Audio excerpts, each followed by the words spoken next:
Hello friends, welcome to GS education. My name is Geeta. आज हम discuss करेंगे class 6 की एनसीईआरटी की बुक ज्योग्राफी में चैप्टर 4। इससे पहले जो है हमने चैप्टर 3 तक कर लिया है। 1 2 3 हमारा कंप्लीट हो चुका है। अगर आपने नहीं देखा है तो आप प्लेलिस्ट में जाइए, वहाँ पे जो है एनसीईआरटी ज्योग्राफी के नाम से प्लेलिस्ट बनी हुई है और वहाँ पे जाकर आप एक एक चैप्टर के नोट्स जो है अपना प्रिपेयर कर सकते हैं। तो मैं उम्मीद करती हूँ कि आप सब लोग बहुत ही अच्छे होंगे और अपनी तैयारी जो है बेहतर तरीके से कर रहे होंगे। ठीक है, इस चैप्टर का जो पीडीएफ है वो मैं टेलीग्राम पर शेयर कर दूंगी और उसका लिंक जो है डिस्क्रिप्शन बॉक्स में मैं दे दूंगी। अगर आपको पीडीएफ चाहिए तो टेलीग्राम पर आप जो है जाकर जुड़ सकते हैं। अगर आपको इस तरीके से एनसीईआरटी समझ में आ रही है, आपको लगता है कि ये वीडियो यूजफुल है, आप ऐसे पढ़ सकते हैं, तो आप चैनल को सब्सक्राइब कर सकते हैं। चैनल को सब्सक्राइब करने के बाद बेल आइकन को प्रेस कर लीजिएगा ताकि डेली आने वाली वीडियो का नोटिफिकेशन जो है आपको टाइम पर मिल सके और आप अपनी तैयारी जो है अच्छे से कर सकें। जरूरी नहीं है कि सब्सक्राइब करें, क्योंकि अगर समझ में आए तो ही करना, लेकिन लाइक जरूर करना अगर पसंद आए, लगता है कि आपको 1% भी इससे फ़ायदा मिला है, क्योंकि तभी मुझे पता चलेगा कि आप लोगों को चीज़ें समझ में आ रही है या नहीं। औरों के साथ शेयर भी कर देना ताकि उनको भी इससे थोड़ा सा हेल्प मिल सके। ये सब तो ऐसी ही बातें रहीं, कोई ज़रूरी नहीं है कि आप ऐसा करें ही, लेकिन जो मेन काम आप लोगों को करना है वो अपनी तैयारी अच्छे से कीजिए। और तो चलिए हम चैप्टर स्टार्ट करते हैं, बाकी बातें बाद में होती रहेंगी। मेन है जो हमने इससे पहले जो चैप्टर किया था, वो चैप्टर हमने किया था ग्लोब के बारे में पढ़ा था। अगर मैं ग्लोब के बारे में बात करूं तो जो ग्लोब है, मतलब ग्लोब, अगर मैं कहूं कि ग्लोब जो है, अगर हमें पूरे पृथ्वी का अध्ययन करना होता है, समझिएगा, पूरे पृथ्वी के बारे में अगर हमें अध्ययन करना होता है तो वहाँ पे ग्लोब जो है हमें हमारे लिए उपयोगी साबित होता है। किसके लिए? पूरी पृथ्वी का अध्ययन, पूरी पृथ्वी का अध्ययन करने के लिए ग्लोब जो है जहाँ उपयोगी साबित होता है, वहीं पर पृथ्वी के किसी एक भाग का, जैसे कि देश हुआ, राज्य हुआ, नगर हुआ या गांव हुआ, अगर इसका अध्ययन करना होता है, इनका अध्ययन करने के लिए जो है ग्लोब उपयोगी साबित नहीं होगा। यहाँ पर जो है ग्लोब की अपेक्षा हमारा मानचित्र काम आता है, क्योंकि मानचित्र जो है छोटी से छोटी जानकारी जो है हमें उपलब्ध करवाता है।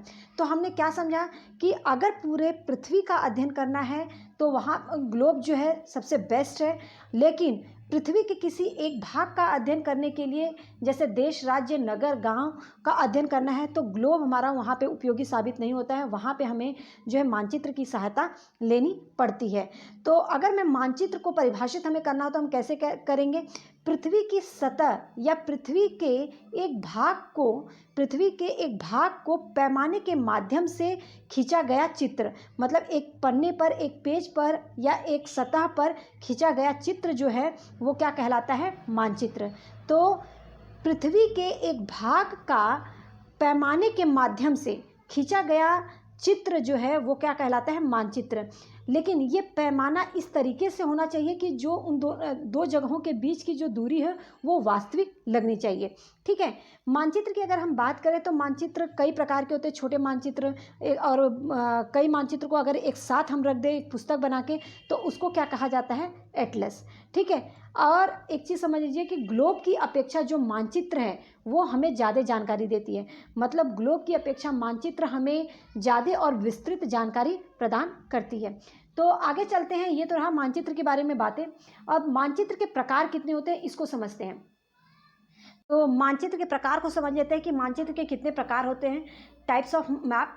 तो आप समझ जाइए कि 3 प्रकार के मैप होते हैं हमारा। एक होता है फिजिकल मैप, दूसरा क्या होता है?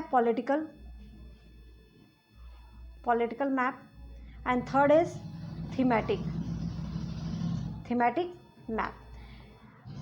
थोड़ा थोड़ा इनके बारे में जान लीजिए, वैसे आगे मैं बताऊंगी। जो कि फिजिकल मैप क्या होता है, अगर प्राकृतिक जो चीज़ें हैं, अगर हमें प्राकृतिक मतलब पर्वत, पठार और नदी आदि को दिखाना हो तो उसके लिए जो है हम फिजिकल मैप का यूज़ करते हैं, मतलब भौतिक मानचित्र का प्रयोग करते हैं। पॉलिटिकल की बात करें तो अगर हमें किसी भी देश, राज्य, नगर, गांव के बारे में या विश्व के किसी भी देश की सीमा दूसरे देश की सीमा के साथ दिखाना हो तो वहाँ पे हमारा क्या काम आता है? Political map. ठीक है। और थीमेटिक की बात करें तो ये किसके काम आता है? अगर हमें सड़क की जानकारी दिखानी हो, सड़क या वर्षा या बोले वन और उद्योगों के बारे में बताना हो तो उसके लिए जो है थीमेटिक मानचित्र का प्रयोग किया जाता है। तो यहाँ पर हमारा क्या हुआ, पर्वत, पठार और नदी, नाले, इन सब के बारे में, मतलब जितने भी भौतिक चीज़ें हैं, उनके प्राकृतिक चीज़ें हैं, उनको दिखाने के लिए फिजिकल मैप का प्रयोग किया जाता है। पॉलिटिकल जो है देशों की सीमाएं, मतलब अगर हम देश, राज्य, नगर, गांव और क्या कह सकते हैं, विश्व के जो देश हैं, विश्व के देशों की दूसरे देशों के साथ सीमाएं, ठीक है, इनको दिखाने के लिए जो है हम पॉलिटिकल मैप का प्रयोग करते हैं। तो उम्मीद करती हूँ ये चीज़ें क्लियर हो गई होंगी। अब इसको अगर आपको पूरा नोट्स चाहिए तो आप यहाँ पे देख सकते हैं टाइप्स ऑफ मैप कौन कौन से हैं। देखो, भौतिक मानचित्र, यहाँ पे हमने पढ़ा क्या, पृथ्वी के प्राकृतिक आकृतियाँ, जो प्राकृतिक जो चीज़ें हैं जैसे कि पर्वत, मैदान, नदी, महासागर, इनको दर्शाने के लिए जो है हम भौतिक मानचित्र का प्रयोग करते हैं। राजनीतिक मानचित्र, पॉलिटिकल मैप जो होता है, राज्य, नगर, गाँव, शहर, विश्व के विभिन्न देशों और उनके राज्यों की सीमाओं को दिखाने के लिए जो है हम क्या प्रयोग करते हैं, राजनीतिक मानचित्र। ठीक है, तो ये क्लियर हो गया होगा। आप थीमेटिक मानचित्र देख लीजिए। थीमेटिक मानचित्र क्या है, समझना बहुत ज़्यादा ज़रूरी है। ये सब इतना सारा पढ़ने की ज़रूरत नहीं है, जो मैंने इन शॉर्ट बताया आपको बस वो रहना चाहिए माइंड में। ठीक है, तो थीमेटिक मानचित्र क्या है, सड़क मानचित्र हुआ, वर्षा मानचित्र हुआ, या वन उद्योग आदि के बारे में विवरण जानकारी हमें चाहिए तो वहाँ पे थीमेटिक मानचित्र जो हमारा काम आता है। अब सबसे ज़्यादा जो ज़रूरी चीज़ है वो आप समझिए, मानचित्र के घटक कौन कौन से, कंपोनेंट्स ऑफ मैप। तो यहाँ पे कंपोनेंट्स ऑफ मैप जो है दूरी है, डिस्टेंस है, डिस्टेंस है, दिशा है, डायरेक्शन, और हमारा प्रतीक, सिंबल। ठीक है, तो यहाँ पे हमारा ये तीन जो कंपोनेंट्स हैं, डायरेक्शन, सबसे पहले डिस्टेंस, दूसरा डायरेक्शन, तीसरा जो है सिंबल, और इनके बारे में हम जानते हैं क्योंकि किसी भी मानचित्र को दिखाने के लिए, किसी भी स्थान को दिखाने के लिए उसके दूरी का होना, उसके किस दिशा में है वो जगह, और उसमें बहुत सारी चीज़ें ऐसी होती हैं कि जो हम मानचित्र पर नहीं दिखा पाते हैं, तो उसके लिए जो है हम प्रतीकों का यूज़ करते हैं, कुछ सिंबल्स का यूज़ करते हैं जिनको अंतर्राष्ट्रीय रूप से मान्यता मिली हुई है, उनको रूढ़ चिन्ह बोला जाता है। ठीक है, तो इनके बारे में हम पूरी ब्रीफ में जाते हैं क्योंकि ये बहुत ही इंपॉर्टेंट है। तो सबसे पहले समझिए दूरी क्या होती है। तो अगर मैं इन शॉर्ट बोलूँ तो इस चीज़ को समझिएगा कि जो मानचित्र है, मानचित्र क्या है, मानचित्र एक आरेखण है। ठीक है, आरेखण होता है जो पूरे विश्व को या उसके एक भाग को छोटा करके कागज़ के पन्ने पर दर्शाना। ठीक है, मानचित्र एक छोटे पैमाने पर खींचा जाता है, लेकिन वो इस तरीके से खींचा जाता है कि दो स्थानों के बीच की जो दूरी है वो वास्तविक लगनी चाहिए, वो जो है दूरी जो है उसमें कोई फ़र्क नज़र नहीं आना चाहिए। जैसे कि मैंने अभी एग्जांपल देकर आप लोगों को सिर्फ विकास का घर और विद्यालय के बीच में अगर 10 किलोमीटर का डिस्टेंस है तो इसको इस तरीके से पैमाना सेट कीजिए कि इन दोनों के बीच की दूरी जो है वास्तविक लगे। मतलब अगर हमें मानचित्र पर दिखाना है तो हम क्या लेंगे, 10 किलोमीटर की जगह क्या लेंगे, 2 सेंटीमीटर। इसका मतलब है कि 1 सेंटीमीटर कितना हो जाएगा, 5 किलोमीटर। तो इस तरीके से अगर हम दोनों के बीच की दूरी रखेंगे तो वो जो दूरी जो है वास्तविक बनी रहेगी और उसको जो है मानचित्र पर दिखा भी सकते हैं। तो उम्मीद करती हूँ कि ये चीज़ जो है आप लोगों को क्लियर हो गई होगी। अब दूरी से ही एक छोटे पैमाने वाला मानचित्र होता है, ठीक है, और एक बड़े पैमाने वाला मानचित्र होता है। ये बहुत ही इंपॉर्टेंट है, इसको समझिएगा। जो छोटे पैमाने वाले मानचित्र हैं, क्योंकि कई बार इससे पूछा जाता है, ठीक है, तो छोटे पैमाने वाले मानचित्र मतलब स्मॉल स्केल मैप जो है इसको जानिए। तो ये क्या है, जब बड़े क्षेत्रफल वाले भाग को, जब हम किसी बड़े क्षेत्रफल वाले भाग को जैसे महाद्वीप हुआ, देश हुआ, उसको अगर कागज़ पर दिखाते हैं तो हम जो है छोटे पैमाने का प्रयोग करते हैं। कारण क्या है, क्योंकि ये जो भाग है ये बहुत बड़ा है। तो याद रखिएगा, छोटे की बात करिए, छोटे पैमाने की बात की जा रही है। जब बोला जा रहा है कि स्मॉल स्केल मैप या छोटे पैमाने वाले मानचित्र, इसका मतलब है कि यहाँ पे बड़े भाग की बात की जा रही है। तब जब बड़े क्षेत्रफल वाले भाग या महाद्वीप को दिखाना होता है तो उसको हम जो है छोटे पैमाने का इस्तेमाल करते हैं, क्योंकि बड़े पैमाने पर अगर दिखाएंगे तो चीज़ें जो है संभव नहीं हो पाएंगी, एक मानचित्र पर दिखाना संभव नहीं हो पाएगा। ठीक है, अगर इसको मैं बोलूं कि अगर आपको 500 किलोमीटर दिखाना है 500 किलोमीटर दिखाना है तो आप यहाँ पर क्या 500 किलोमीटर एक मैप पर दिखा सकते हैं? नहीं। तो वही बोल रहा है, जब बड़े क्षेत्रफल वाले भाग जैसे महाद्वीप हुआ, देश हुआ, इनको अगर कागज़ पर दिखाना है तो आपको जो है छोटे पैमाने का प्रयोग करना पड़ेगा। मतलब 500 किलोमीटर है तो यहाँ पर जो है आपको 5 सेंटीमीटर का प्रयोग करना पड़ेगा। मतलब 1 सेंटीमीटर इक्वल कितना हो जाएगा? 100 किलोमीटर।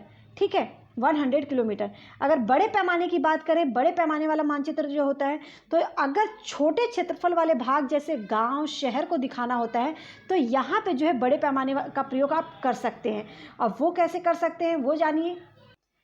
500 मीटर की अगर दूरी है, 500 मीटर की दूरी है तो उसको जो है 5 सेंटीमीटर से आप दिखा सकते हैं। मतलब 100 मीटर इक्वल कितना होगा? 1 सेंटीमीटर। ठीक है, तो इसका जो ये उल्टा होता है। अगर छोटे पैमाने वाले मानचित्र की बात की जा रही है, इसका मतलब बड़े क्षेत्रफल की बात की जा रही है। तो बड़े क्षेत्रफल वाले भागों को कागज़ पर दिखाने के लिए किस प्रकार के मानचित्र का प्रयोग किया जाता है? तो छोटे पैमाने का प्रयोग किया जाता है।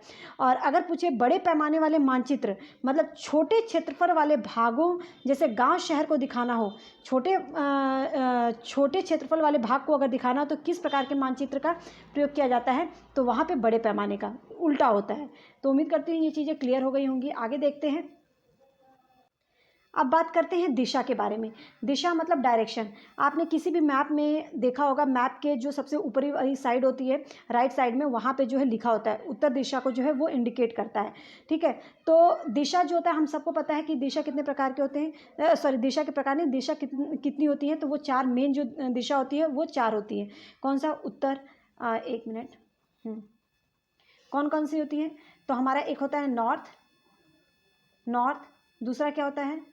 अगर हम क्लॉकवाइज में जाएं तो हमारा आ जाता है ईस्ट, फिर आ जाता है हमारा साउथ, और फिर हमारा आ जाता है वेस्ट।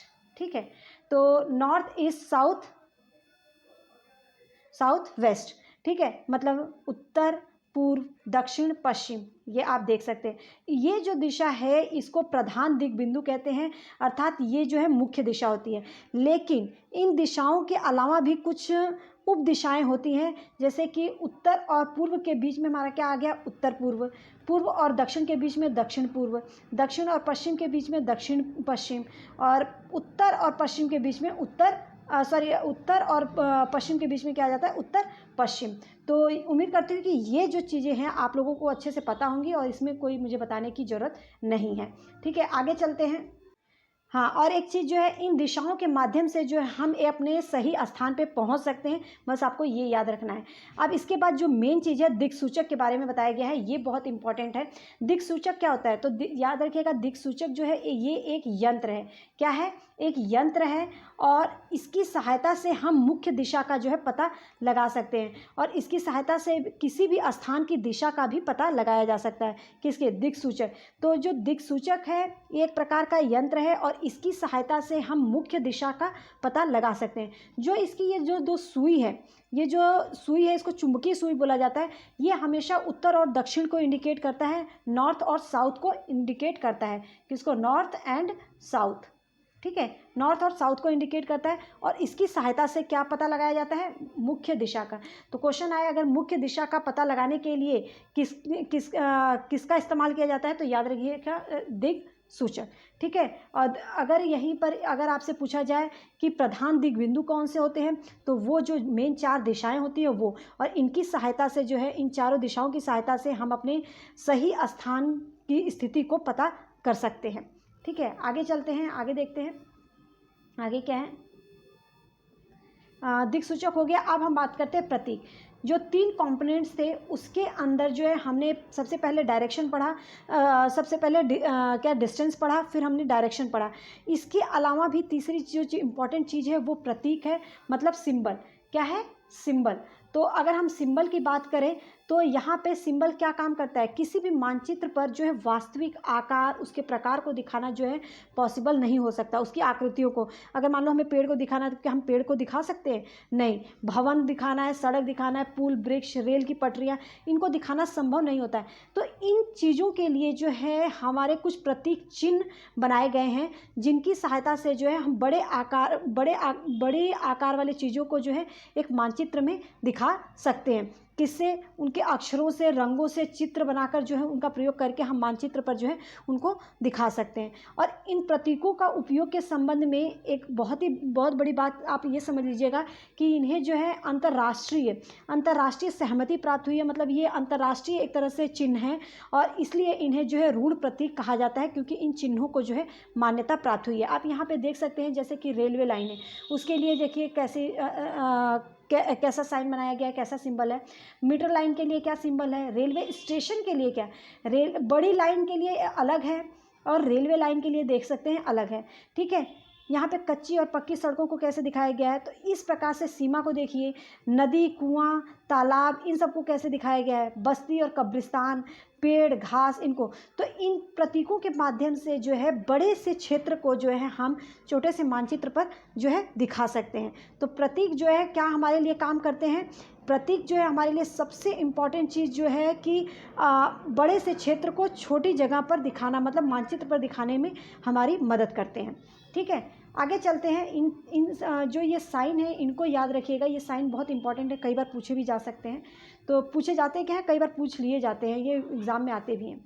ठीक है, आगे चलते हैं। आगे समझिए रेखा चित्र के बारे में। रेखा चित्र, तो जो रेखा चित्र है, रेखा चित्र बहुत ही हाँ, रेखा चित्र जो है, रेखा चित्र भी एक आरेखन होता है। ठीक है, ये पैमाने पर आधारित ना होकर याददाश्त पर आधारित होता है। इसको हम ऐसा क्यों बोलते हैं, तो क्वेश्चन अगर आए कि अगर पैमाने पर आधारित होता तो वो मानचित्र होता, लेकिन ये रेखा चित्र है तो ये पैमाने पर आधारित ना होकर हमारे याददाश्त पर आधारित होता है। कहने का अर्थ है कि अगर मान लो आपके मित्र के घर आपको जाना है, उसने बोल दिया कि सीधे आना, फिर राइट मुड़ जाना, फिर उसके बाद ऐसे ही उसने एक लाइन बना के ड्रॉ करके बिना वैसे ही दे दिया। ठीक है, तो वो जो है आपके याददाश्त पर है कि आपको कैसे जाना है, सीधे जाना है, आगे टी पॉइंट है, वहाँ से राइट लेना है, फिर उसकी दुकान आएगी, उसके बगल से आपको निकलना है। तो ये जो है रेखा चित्र क्या है, ये एक पैमाने पर आधारित न होकर किस पर आधारित होता है, याददाश्त, मतलब स्थानीय प्रेषण पर। जो हम उस जगह का एरिया है, वहाँ के जो चिन्ह है, उसका इस्तेमाल करके जो है हम लोगों को डायरेक्शन बताते हैं। ठीक है, जब कच्चे आरेख को बिना पैमाने की सहायता से, इसमें पैमाने का प्रयोग नहीं किया जाता, बिना पैमाने की सहायता से जब अगर हम खींचते हैं तो वो जो है रेखा चित्र, उसे रेखा चित्र कहा जाता है, स्केच कहा जाता है। अब बात करते हैं खाका, बहुत ही इंपॉर्टेंट है। ठीक है, अगर हम खाका की बात करें तो अब इसको समझिएगा। जो खाका है, खाका एक छोटे क्षेत्र का बड़े पैमाने पर खींचा गया रेखा चित्र है। क्या है, रेखा चित्र है। ये जो है एक छोटे क्षेत्र का, मतलब एक छोटे से अगर गांव हुआ उसको एक बड़े पैमाने पर खींचा गया एक चित्र है। कह सकते हैं कि जो खाका है ये जो है बहुत ही छोटी छोटी जानकारी देता है। तो वही बोला गया है कि एक छोटे से क्षेत्र का बड़े पैमाने पर खींचा गया, मतलब उसकी एक एक जगह, कहाँ पर कौन सा घर है, किसका घर पड़ेगा, कौन सी दुकान पड़ेगी, हर जानकारी ये देता है। तो बड़े पैमाने वाले मानचित्र हमें बहुत सारी जानकारियाँ देते हैं। ठीक है, जैसे अगर हम एक कमरे की बात करें तो कमरे की लंबाई चौड़ाई मानचित्र पर नहीं दिखाया जा सकता, लेकिन हम लोग बड़े पैमाने वाले मानचित्र को जो है प्रयोग करके रेखा चित्र खींच सकते हैं। तो उसे क्या कहा जाता है, खाका। तो खाका के लिए एक बहुत ही इंपॉर्टेंट चीज़ याद रखिएगा कि एक छोटे क्षेत्र को बड़े पैमाने के माध्यम से खींचा गया चित्र जो है वो क्या कहलाता है, खाका। और ये हमें विस्तृत जानकारी, मतलब पूरे बहुत ज़्यादा जानकारी देता है, एक एक चीज़ की जानकारी देता है खाका। रेखा चित्र बिना पैमाने के माध्यम से खींचा गया, हमारी याददाश्त पर आधारित होता है, वो क्या कहलाता है, रेखा चित्र। तो उम्मीद करती हूँ कि आपको ये चैप्टर जो है अच्छे से क्लियर हो गया होगा। मेरी पूरी कोशिश थी कि मैं एक एक चीज़ क्लियर कर सकूँ और हो भी गई होंगी, मैं ऐसा उम्मीद करती हूँ। बाकी आप अगर कोई क्वेरी हो तो अपने कमेंट सेक्शन में ज़रूर पूछिएगा। और कैसी वीडियो लगी, कैसे आपको समझ में आया नहीं, ये भी बताइएगा। और पसंद आए तो please hit like button. Thank you.